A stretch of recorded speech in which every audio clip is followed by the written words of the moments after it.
A verb describes an action or state of being. So there are a few types of verbs, including action verbs, stative verbs, dynamic verbs, regular and irregular verbs, linking verbs, finite and non-finite verbs, helping verbs, and modal verbs. Action verb. This type of verb describes the action the subject is doing. This can be transitive or intransitive. Transitive is an action verb that has a definite object that is being acted upon. So we have the subject plus a verb plus an object. For example, Ali is drawing on the board. Intransitive is an action verb that has no specific object that is being acted upon. So we just have a subject plus a verb. For example, Ali is drawing.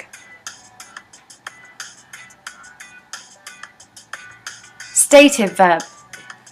These verbs tell us about the state of mind of the subject or the relation between the subject and the object. This includes like, love, hate, have, appear, believe, fit, sound, remember, prefer, think. For example, she prefers to eat an apple. He likes to walk to school. Dynamic verb. These verbs describe an actual action or process being carried out by the subject or a sensation that is felt by the subject. This includes eat, run, sleep, walk, talk, go, become, read, learn, write, grow. For example, he is running in the park. She visits the supermarket every week.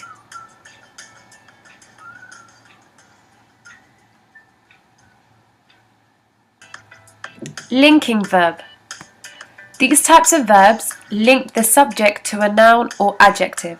This helps provide additional information about the subject.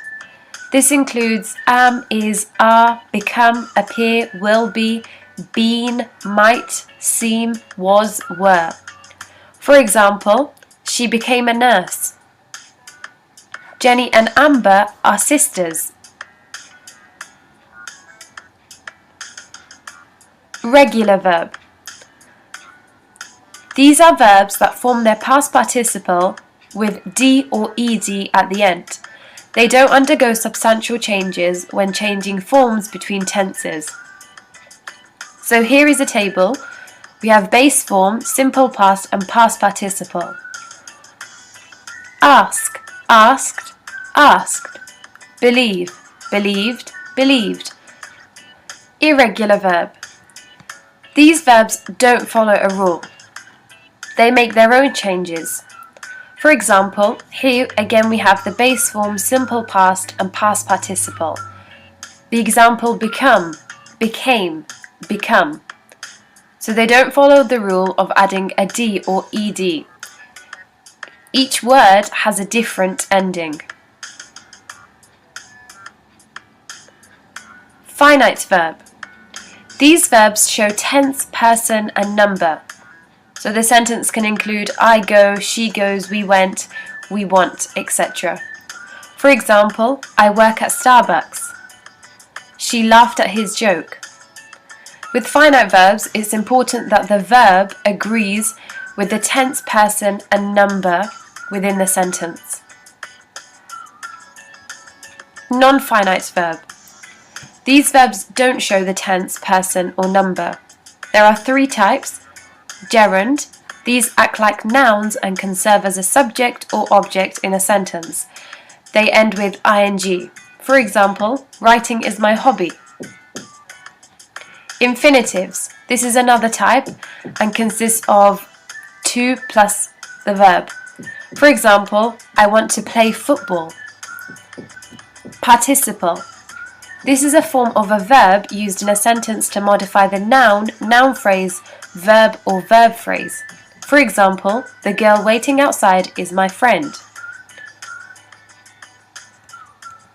Modal verb. This type of verb is used to indicate the possibility of something happening, show obligation, or give permission. This includes will, shall, would, should, might, must, can, can't, could, couldn't, may, need, ought to. For example, I must finish my homework. She can speak 5 languages.